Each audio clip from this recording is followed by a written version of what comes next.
Hello friends, how are you? Hope you all are happy and fine. Hi, this is your friend Advait Pavaskar. Welcome students. Welcome to the TY Become Semester 5 Direct Tax Lecture. Today's topic is Scope of Total Income. Now in the previous sessions हमने discuss किया था कोई भी एक व्यक्ति any individual can become resident in India or he may become non-resident in India. We have already discussed the sections, that is the rules mentioned under the section 6 subsection 1, how a person will become resident in India. हमने इससे पहले वाले जो sessions के videos है वो upload किए हुए हैं. अगर आपने उसको नहीं देखा है so it's a request कि आप उसको देख लो ताकि आपको पता चले what is resident and non-resident, how the person will become, how an individual will become resident in India in any previous year, or how he will become non-resident in India. So if a person is resident in India, he is further classified into two categories. One is either he will be ordinary resident in India or he will be not ordinary resident in India.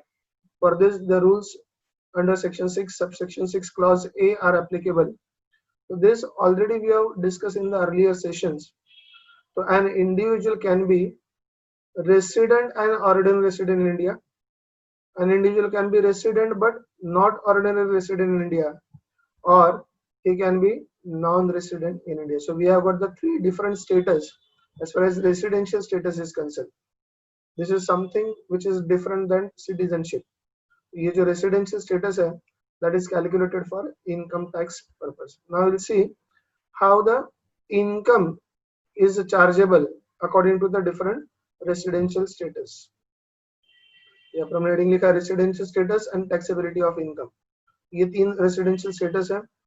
एक individual India में resident है, ordinary resident हो सकता है, resident but not ordinary resident हो सकता है, या फिर नॉन रेसिडेंट हो सकता है. Now how the income is taxable under the different heads. तो देखते हैं पहला वाला है इनकम रिसीव्ड इन इंडिया. अगर कोई इनकम इंडिया में रिसीव्ड हुआ है so it is taxable for all the status. That means what, whether he is resident or non resident. So it is fully taxable in India. Income which accrues or arises in India. Income जो India में generate हो रहा है, that is also taxable for all the three status. Income deemed to be received in India. Deemed मतलब assume, मतलब actual में received नहीं हुआ है, that is assumed to be received in India. Again it is taxable for all the three status.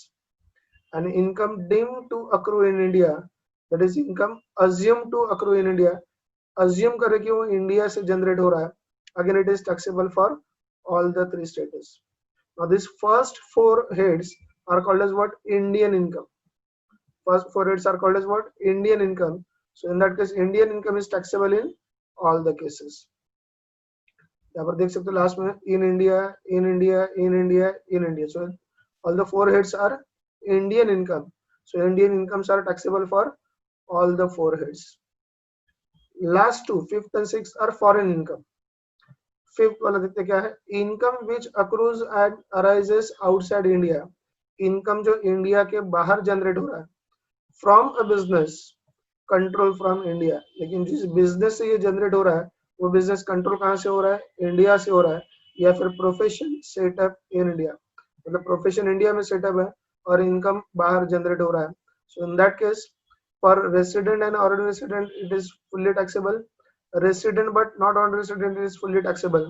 So it is not taxable only for non-resident. So this foreign income is not taxable only for non-resident. For resident this income is fully taxable. Any other income which accrues or arises outside India. All foreign incomes which are accrues, arises, received outside India. तो ये सारे जो income है जो बाहर ही generate हो रहे हैं, बाहर ही रिसीव हो रहे हैं, they are taxable for ordinary resident in India. For resident but not ordinary resident it is not taxable. For non resident it is not taxable. देखते कुछ पॉइंट्स इसमें से। Indian income is taxable in all cases. Indian income is taxable in all cases. आप देख सकते हो इस slide में first 4 incomes are Indian incomes, so this is taxable, these are taxable for all the 3 status। मतलब individual का status India में चाहे ऑर्डिनरी रेसिडेंट हो, नॉट ऑर्डिनरी रेसिडेंट हो या फिर नॉन रेसिडेंट हो, इनके लिए ये इंडियन इनकम जो है फुल्ली टैक्सेबल होगा, मतलब इनकम पर इंडिया में टैक्स भरना होगा। Foreign income of non resident is not taxable at all. Foreign income of non resident is not taxable at all. अगर आप देखते हो ये 5th and 6th ये फॉरेन इनकम है। Income which accrues and arises outside India, income which accrues and arises outside India, तो ये दोनों फॉरेन इनकम है 5th and 6th। It is not taxable, not taxable for non resident. तो non resident के लिए सिर्फ Indian income taxable है, foreign income taxable नहीं है। नॉन रेसिडेंट के लिए इंडियन इनकम टैक्सेबल है, फॉरेन इनकम टैक्सेबल नहीं है। Foreign income of not ordinary resident is taxable only if derived from business controlling or profession set up in India. Foreign income of a not ordinary resident is taxable only if it is derived from business controlling or profession set up in India। तो यहाँ पर आप देख सकते हैं ये foreign income है, इसमें से ये वाला टैक्सेबल है, resident but not ordinary resident. तो ये कौन सा इनकम टैक्सेबल है? Income from business control from India. तो इनकम कहाँ पर है? Outside India, but the business is control from India. Business is control from India. इसका मतलब क्या हुआ कि बिजनेस जो है बाहर चल रहा है, बिजनेस बाहर हो रहा है, लेकिन वो कंट्रोल एंड मैनेजमेंट जो है, जैसे अगर सोल ट्रेडिंग है तो उसका प्रोप्राइटर इंडिया में है, या फिर पार्टनरशिप में तो उनके मैनेजिंग पार्टनर्स जो डिसीजन मेकिंग पार्टनर्स जो है वो इंडिया से कंट्रोल कर रहे हैं। अगर कंपनी तो उनके बोर्ड ऑफ डायरेक्टर्स का मीटिंग जो है वो कहाँ पर हो रहा है? इंडिया में हो रहा है। मतलब control and management from India. तो इंडिया से कंट्रोल हो रहा है लेकिन बिजनेस इंडिया के बाहर। तो इनकम बाहर जनरेट हो रहा है लेकिन जो कंट्रोल है बिजनेस का वो कहाँ से हो रहा है? इंडिया से हो रहा है। इन that case this foreign income is also taxable for not ordinary resident. आते नेक्स्ट वाले कुछ 4 इंपॉर्टेंट लाइन जो आपको बहुत केयरफुली याद रखने होंगे। Income from agriculture in India is exempt under section 10 subsection 1। इसमें आपको 2 चीजें बहुत ध्यान से याद रखनी है। एक तो एग्रीकल्चर इनकम होना चाहिए। हमारे इंडिया का नारा था जय जवान जय किसान। ये जय किसान वाला जो इनकम है वो एग्जम्प्ट है। सो इनकम फ्रॉम एग्रीकल्चर, लेकिन एग्रीकल्चर कहाँ पर होना चाहिए? इन इंडिया होना चाहिए। तो ये वो क्या होगा? एग्जम्प्ट होगा। सो it is not taxable in all the 3 cases. It is exempt from tax. उस पर टैक्स नहीं भरना है इंडिया में।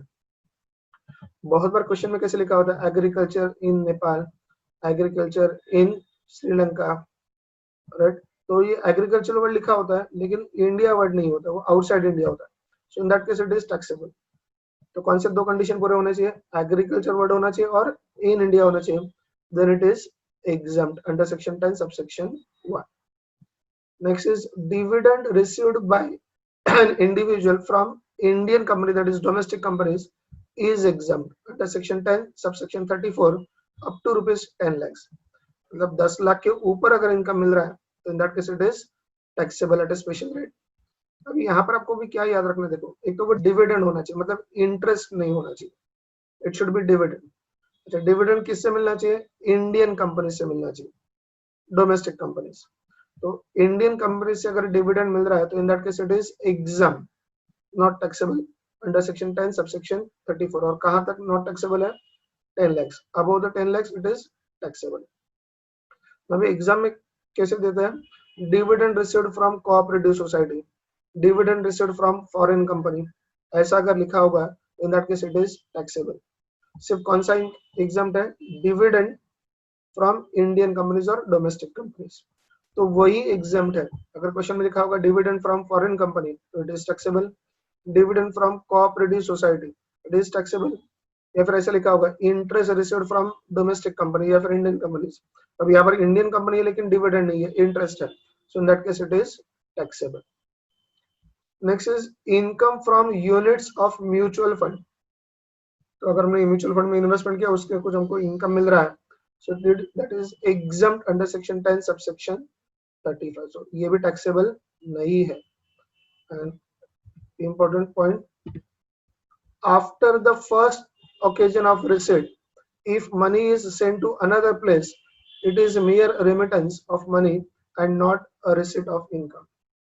लिखा है after the first occasion of receipt, एक बार पैसा मिल गया, if money is sent to another place, उसके बाद अगर हम लोग एक जगह से दूसरी जगह पर पैसा भेज रहे हैं, it is mere remittance, ये सिर्फ remittance है, ट्रांसफर है of money and not receipt of income. तो दूसरी जगह पर वो इनकम नहीं होगा.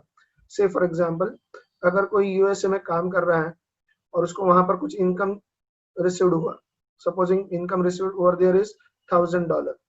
Now out of that he is remitting $500 income to India. He is remitting $500 to India. तो ये $500 remitted to India can not be considered as a income in India, क्योंकि एक बार वो यूएसए में रिसीव्ड हुआ था पहली बार, तो वो वही इनकम है. फिर दूसरी जगह जो हो रहा है वो सिर्फ ट्रांसफर हो रहा है, transfer of money from one place to another, that is only a remittance. तो उसको हम लोग इनकम कंसिडर नहीं करेंगे. और अगर वो इनकम नहीं है तो that case it is not taxable. So what we have learn in this, एक तो इंडियन इनकम जो है वो टैक्सेबल है सबके लिए, whatever be the status, residential status, it is fully taxable. Foreign income non resident के लिए नॉट टैक्सेबल है, resident but not already resident के लिए ये फॉरेन इनकम टैक्सेबल तभी होगा जब वो मिलेगा किसी बिजनेस से जो कंट्रोल कहाँ से हो रहा है, इंडिया से, या फिर profession setup in India. And for ordinary resident entire income, Indian income as well as foreign income, entire income is fully taxable. Entire income is full. बढ़ते कुछ कंसेप्ट्स की तरफ. Income is said to be received when it reaches the assessee. On the other hand, when the right to receive the income becomes vested in the assessee, income is said to accrue or arise. क्या लिखा है? Income is said to be received. Income received हुआ है, ऐसे आप लोग कब बोल सकेंगे? When it reaches to the assessee, तो हमको एक्चुअल में मिल जाएगा. On the other hand, when the right to receive the income becomes vested, जो इनकम है वो मिलने का हक प्राप्त होगा, the income is said to accrue or arise. Example के लिए देखते हैं यहाँ पर, सैलरी अक्रूज एवरीडे. अगर हम लोग कहीं पर जॉब कर रहे हैं, हम लोग रोज काम पर जा रहे हैं, तो वहां पर रोज इनकम अक्रू हो रहा है, जमा हो रहा है, but may become due on the last day of the month. लेकिन जो ड्यू होगा हमारे हक में आएगा, या फिर हमको डिमांड करने का हक प्राप्त होगा, that is on the last day of the month, जब महीना पूरा हो जाएगा. सो हम लोग रोज काम कर रहे हैं तो हमारा रोज का सैलरी जमा तो हो रहा है, but it is not becoming due. It becomes due on the last day of the month. तो हमारा महीना जैसे खत्म हो जाएगा, it becomes due for that month. So we are able to enforce that our right. So income is said to be received when it reaches the assessee. On the other hand, when the right to receive the income becomes vested, the income is said to accrue or arise. Thus accrual denotes right to receive an income, while the receipt denotes actual receipt of income. Accrual का मतलब क्या होता है? Denotes the meaning right to receive the income. हमको income receive करने का हक प्राप्त हो रहा है, while the receipt denotes the actual receipt. हमको एक्चुअल में इनकम मिला, that is called as what? Receipt of income. Generally income must accrue first. पहले तो जनरेट होगा, and receipt normally is after such accrual. तो नॉर्मल केसेस में क्या हो रहा है? पहले तो वो इनकम जनरेट होगा, उसके बाद वो रिसीव्ड होगा. Accrue refers to the right to receive the income. Accrue का मतलब क्या होगा? Right to receive the income. Arise का मतलब right to enforce recovery of income. Accrue का मतलब क्या होगा? हमारा हक जमा हो रहा है. And arise का मतलब right to enforce, हम लोग हमारा हक वसूल कर सकते हैं. So arise refers to the right to enforce recovery of income. हम लोग हमारा इनकम वसूल कर सकते हैं, उसके राइट्स हमारे पास जनरेट हुए. That is called as what? Arise. So that is something accrue, arisal and receipt of income.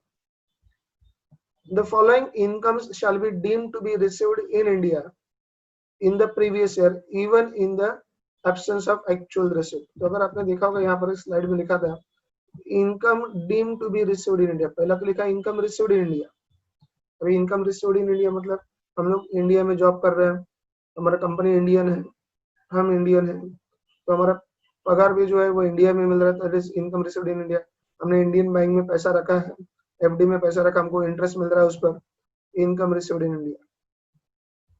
income deemed to be received in India. Income deemed to be मतलब assumed to be. Now the following incomes shall be deemed to be received, मतलब assumed to be received. Received नहीं हुआ है, assume करेंगे कि received हुआ है, even in the absence of actual received. Actual में मिला ही नहीं है एम्प्लॉय को अभी, लेकिन फिर भी वो टैक्सेबल होगा. ये क्या है? Contribution made by the employer to the recognized provident fund in excess of 12% of salary of the employee. ये जो प्रोविजंस यहाँ पर लिखे हुए हैं हम लोग salary income from salary session में डिटेल में देखने वाले, फिर भी यहाँ पर थोड़ा बहुत एक्सप्लेन कर देता हूँ. समझो कोई एक एक्स व्यक्ति है, वो किसी कंपनी में काम कर रहा है और उसकी महीने की पगार 10,000 है. एक व्यक्ति एक्स जिसकी महीने की पगार 10,000 है, तो उसके सैलरी में से 1,500 रुपया कट रहा है प्रोविडेंट फंड के लिए. मतलब उसके सैलरी में से 1,500 रुपया कट रहा है और वो उसके प्रोविडेंट फंड में जमा होगा. अभी ये प्रोविडेंट फंड का पैसा उसको कब मिलेगा? जब वो 20-25 साल के बाद रिटायर होगा, तो ऑन रिटायरमेंट ये पैसा उसको इंटरेस्ट के साथ वापस मिलेगा. ना एज पर दैट एक्ट जो कंपनी है, एम्प्लॉयर कंपनी, उसको भी वो कंट्रीब्यूशन मैच करना होगा और कंपनी भी समझो वहां पर 1,500 रुपया अपने जेब से डाल रही है उसके प्रोविडेंट फंड में. अभी 10,000 की सैलरी का 12% मतलब 1,200 होता है, लेकिन कंपनी कंट्रीब्यूट कितना कर रही है? 1,500. 15% हुआ. तो जो ऊपर का 3% है एक्सेस ऑफ 12%, 12% से ऊपर वाला जो 300 रुपया है, that is calculated as the salary of the employee. तो वो उसके एम्प्लॉय की सैलरी में ऐड हो जाएगा, मतलब उस पर उसको टैक्स भरना होगा. तो ये 300 रुपया तो उसको मिला ही नहीं. वो तो पैसा कब मिलने वाला है? 20-25 साल के बाद जब वो रिटायर्ड होगा, प्रोविडेंट फंड का पैसा उसको जब मिलेगा उस वक्त मिलने वाला है. लेकिन हमारा एक्ट कहता है this excess of 12% is received by the employee during the previous year. उसको इस साल मिला है जिस पर उसको इस साल क्या करना होगा? टैक्स भरना होगा. मतलब पैसा एक्चुअल में मिला ही नहीं, पैसा तो रिटायर होने के बाद मिलेगा. लेकिन हमारा एक्ट कहते हैं नहीं, उसको पैसा इसी साल मिला है क्योंकि इसी साल उसके अकाउंट में जमा हुआ है. Interest credited to the recognised provident fund of the employee which is in excess of 9.5%. तो रिकॉग्नाइज्ड प्रोविडेंट फंड में अगर हमने पैसा रखा हुआ है, प्रोविडेंट फंड का पैसा रिकॉग्नाइज्ड प्रोविडेंट फंड में है और उस पर अगर हमको इंटरेस्ट मिल रहा है, अगर वो इंटरेस्ट 9.5% से ज्यादा है, तो जो एक्सेस इंटरेस्ट है that is taxable as a income of the previous year. जैसे आप जानते हो अभी यहाँ पर ये इंटरेस्ट का पैसा भी उसको रिटायरमेंट के वक्त ही मिलेगा, मतलब इस साल मिलने वाला नहीं है. Say for example recognised provident fund का रेट समझो 10% है, तो 9.5% तक एग्जम्प्ट है, ऊपर का 0.5% होगा, that is taxable in the current year. अभी टैक्सेबल इस साल है, लेकिन इस साल तो पैसा मिला ही नहीं. पैसा मिलेगा कब? रिटायर्ड हो जाएगा तब प्रोविडेंट फंड का पैसा आएगा तब. Transfer of balance from unrecognised provident fund to recognised provident fund, contribution made by the central government or any other employer in the previous year to the account of employee under a notified contributory pension scheme referred to in section 80 CCD. तो यहाँ पर मैंने explain किया हुआ, इतना ज्यादा difficult question में आता नहीं है. क्वेश्चन में एग्जाम में क्वेश्चन में ऐसा सिंपल लिख कर आएगा, income deemed to be received in India. आपको पता होना चाहिए income deemed to be received in India ये इंडियन इनकम है which is taxable in all the 3 cases. फिर भी समझने के लिए मैंने यहाँ पर आपको कुछ एक्सप्लेन किया हुआ है क्या होता है exactly income deemed to be received in India. वैसे ये इनकम डीम्ड टू अक्रू और arise in India has different categories of incomes within its ambit. They are as follows. हमने यहाँ पर कुछ देखा था, जो इनकम इंडिया में जनरेट हो रहा है, अक्रूज और अराइजेस इन इंडिया में जनरेट हो रहा है, वो तो टैक्सेबल ही है. But income deemed to accrue in India मतलब हम लोग अज्यूम करेंगे कि वो इंडिया से जनरेट हुआ है, लोग अज्यूम करेंगे कि वो इंडिया से जनरेट हुआ है, तो ये भी क्या होगा? टैक्सेबल होगा.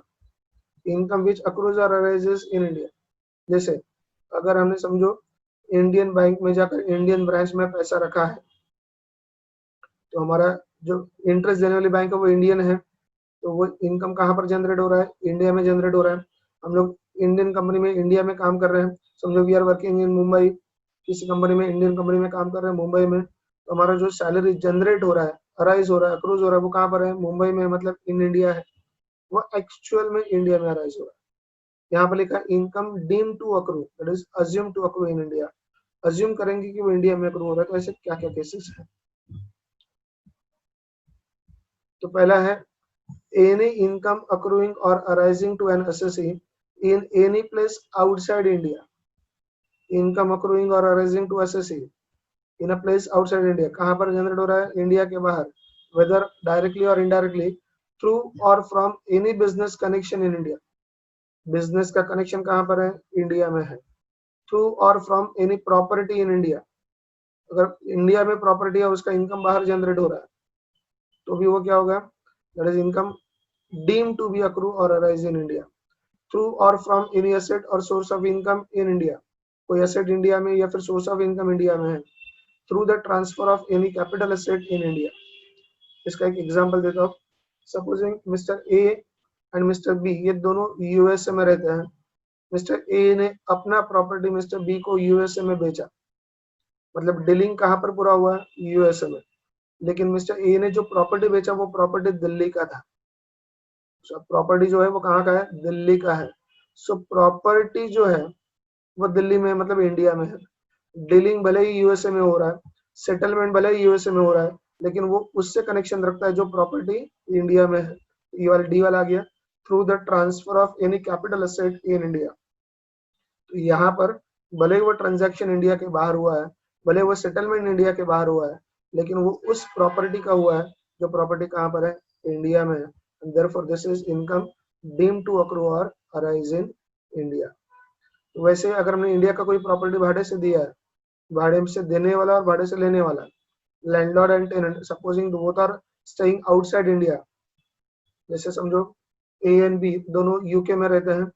ए ने अपना प्रॉपर्टी किसी को दिया है भाड़े से, लेकिन प्रॉपर्टी कहाँ पर है? इंडिया में है। प्रॉपर्टी कहाँ पर है? इंडिया में। उसका सोर्स ओरिजिन जो वो इंडिया में है, therefore that income is deemed to accrue or arise in India। Second is income from salaries which is payable by government to a citizen of India for services rendered outside India। Income from salaries which is payable by government to a citizen of India for services rendered outside India। Say for example हमारा Indian embassy का office है, समझो USA में। Indian embassy, जैसे USA का embassy का office हमारे India में होता है, जैसे बायलैटरल ये एग्रीमेंट होता है, बाय पार्टी एग्रीमेंट, तो हमारा इंडिया का एम्बेसी भी कहाँ पर होगा? यूएसए में होगा। तो हमारे यूएसए में जो भी इंडियंस है उनको अगर कुछ प्रॉब्लम से दिक्कत आती है तो वो हमारे इंडियन एम्बेसी को कांटेक्ट करते हैं, देन इंडियन एम्बेसी हमारे इंडियन गवर्नमेंट को कांटेक्ट करती है and that problem can be solve. तो इंडियन एम्बेसी में, यूएसए में जो इंडियन एम्बेसी होगी वहां पर जो लोग काम करते होंगे वो इंडियंस होंगे, इंडियन सिटीजन होंगे। अच्छा, वो काम करते हैं यूएसए में, मतलब उनका जो स्टे है वो आउटसाइड इंडिया है, तो डेफिनेटली स्टेटस उनका जो है वो नॉन रेसिडेंट होगा इंडिया के लिए, क्योंकि वो इंडिया में रहकर काम नहीं कर सकते, वो तो यूएसए में रहकर काम करेंगे। तो उनका स्टे जो है वो यूएसए है, दैट इज आउटसाइड इंडिया, तो residential status wise they will become non resident in India. लेकिन उनका जो पगार जा रहा है, उनका जो पेमेंट हो रहा है, सैलरी का पेमेंट हो रहा है, वो कौन दे रही है? हमारे इंडियन गवर्नमेंट दे रही है। कौन दे रही है? गवर्नमेंट दे रही है। मतलब वो सैलरी, वो जॉब कर रहे हैं इंडिया के बाहर, उनको सैलरी मिल रही है इंडिया के बाहर, मतलब उनका इनकम जनरेट भी हो रहा है इंडिया के बाहर, उनका रिसीट भी हो रहा है इंडिया के बाहर। Even though the generation and receipt of income is outside India, payment करने वाला जो है गवर्नमेंट, वो कौन सा गवर्नमेंट है? Indian government. And therefore this is called as what? Income deemed to accrue और arise in India. Next is dividend by Indian company outside India. Dividend by Indian company outside India, Indian company ने dividend pay किया है किसी व्यक्ति को जो India के बाहर रहता है। तो यहाँ पर डिविडेंड देने वाली कंपनी जो है वो कौन सी कंपनी है? Indian company. तो source of income is in India and therefore this is income deemed to accrue और अराइज इन इंडिया। तो ये सारे कंसेप्ट समझने के लिए हमको एक क्वेश्चन देखना होगा। ये क्वेश्चंस ये चाहेंगे फिर से एक बार, एक क्वेश्चन स्टार्ट करने से पहले एक बार ये चार्ट देख लेते हैं। इंडियन इनकम है, income received in India, income arises in India, income deemed to be received in India, income deemed to accrue in India. ये इंडियन इनकम है, वो तीनों के लिए टैक्सेबल। नेक्स्ट वाले दो फॉरेन इनकम है, नेक्स्ट वाले दो फॉरेन इनकम है। उसमें से पहला है बिजनेस कंट्रोल फ्रॉम इंडिया, तो वो पहले दो के लिए टैक्सेबल, तीसरे के लिए not taxable. And any other income which is accrues और अराइज आउटसाइड इंडिया, ये सिर्फ पहले के लिए टैक्सेबल, बाकी दोनों के लिए नॉट टैक्सेबल। तो नॉन रेसिडेंट के लिए सिर्फ इंडियन इनकम टैक्सेबल हुआ, foreign income is not taxable. Ordinary resident के लिए दुनिया भर का इनकम टैक्सेबल। तो नॉट ऑर्डिनरी रेसिडेंट के लिए Indian income is taxable Foreign income is not taxable. Foreign income is taxable only when it arises outside India from a business controlled from India. So,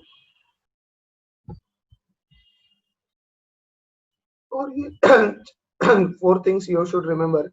Income from agriculture in India is exempt. Dividend received from Indian company is exempt. Income from units of mutual fund is exempt. And after the first occasion of receipt, if money is sent to another place, it is only a remittance and not an income, and therefore it is not taxable. तो अब तक हमने जो concept सीखे हैं, तो उसको test करने के लिए हम लोग एक क्वेश्चन देखते हैं, so that we will get exact idea how the question will be asked. Mr. Abhijit, an Indian citizen, furnishes the following particulars of income earned during the previous year relating to the assessment year 2020-21. ये सारे transactions दिए हुए हैं. तो last में लिखा है compute his total income for the assessment year 2020-21 assuming his residential status as resident and ordinary resident, resident but not ordinary resident and non-resident in India. क्या क्या लिखा है? मिस्टर अभिजीत एक इंडियन सिटीजन है, उसने कुछ आपका इनकम का डिस्क्रिप्शन दिया हुआ है, हमको उसका टोटल इनकम काउंट करना है असेसमेंट ईयर 2020-21 के लिए. अज्यूमिंग उसका रेसिडेंशियल स्टेटस क्या क्या हो सकता है? R and O R, resident but not ordinary resident and non resident. आपको पता होना चाहिए एक ही व्यक्ति का एक साथ ये एक ही साल में तीनों स्टेटस पॉसिबल नहीं है. हमको ये अज्यूम करके कैलकुलेट करना है कि इसका स्टेटस ओ आर होगा तो क्या होगा, एन ओ आर होगा तो क्या होगा, और नॉन रेसिडेंट होगा तो क्या होगा. आपको पता है कि एक ही साल में एक व्यक्ति का अलग अलग स्टेटस नहीं हो सकता. He can be either ordinary resident और नॉट ऑन रेसिडेंट और non-resident, but cannot be three at once.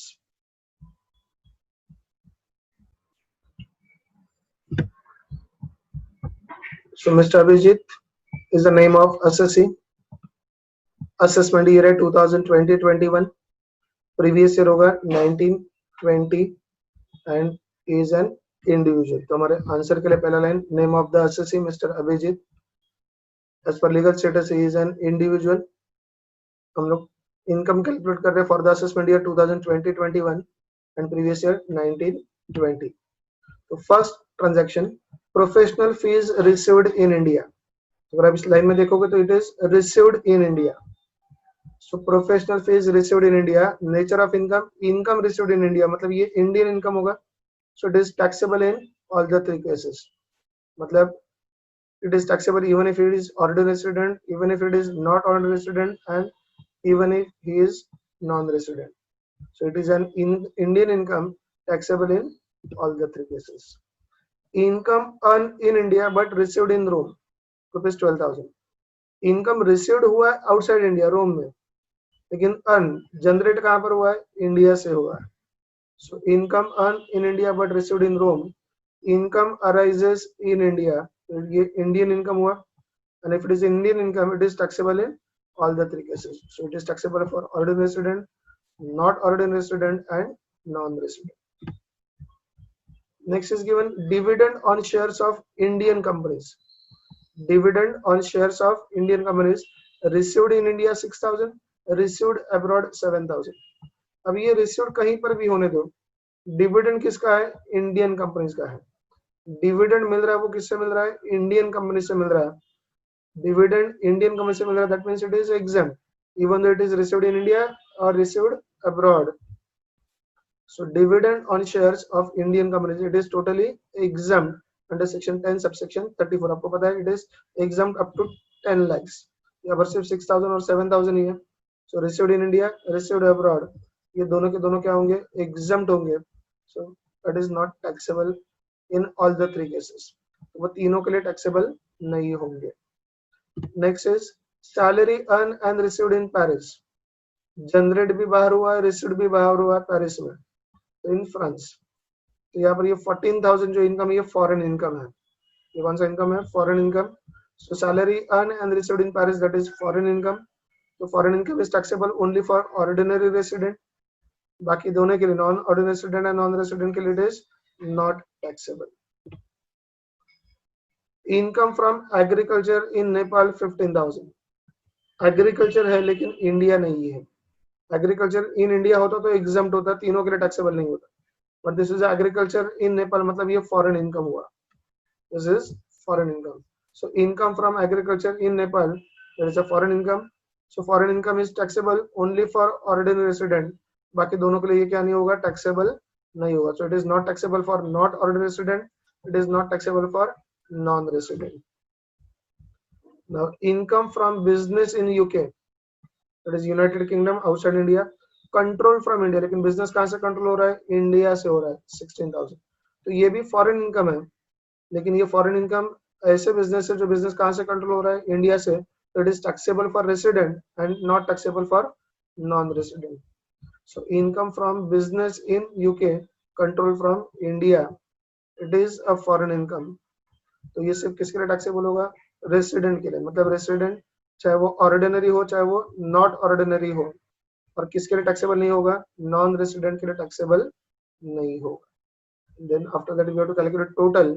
So for ordinary resident the taxable amount is 68,000, total income is 68,000, not ordinary resident के लिए total income is 39,000, and for non-resident the total income is 23,000.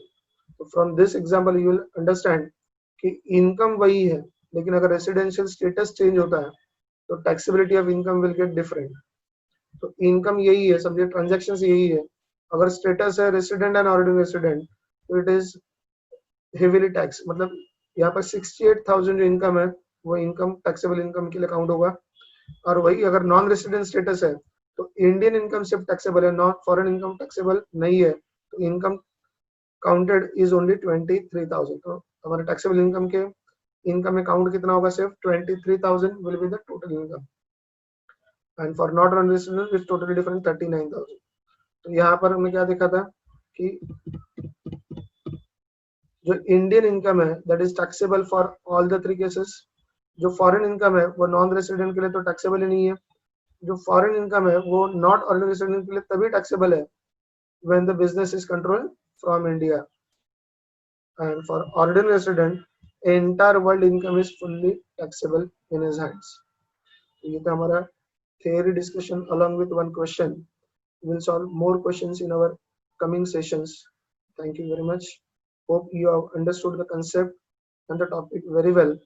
हमारे आने वाले sessions में इसके series में जो हम लोग और वीडियोस पोस्ट करेंगे उसमें इसके क्वेश्चंस के सॉल्यूशंस होंगे, और वो सॉल्यूशन समझने के लिए आपको ये वीडियो बार बार देखना होगा, कंसेप्ट्स को समझना होगा। Thank you very much. अगर आपको इस वीडियो से कुछ नया सीखने मिला है तो इस वीडियो को लाइक कीजिए, कमेंट कीजिए और इसे अपने दोस्तों के साथ शेयर कीजिए, और सबसे इम्पोर्टेंट बात, इस चैनल को सब्सक्राइब कीजिए। हम आपसे मिलेंगे अगली वीडियो में। Thanks for watching.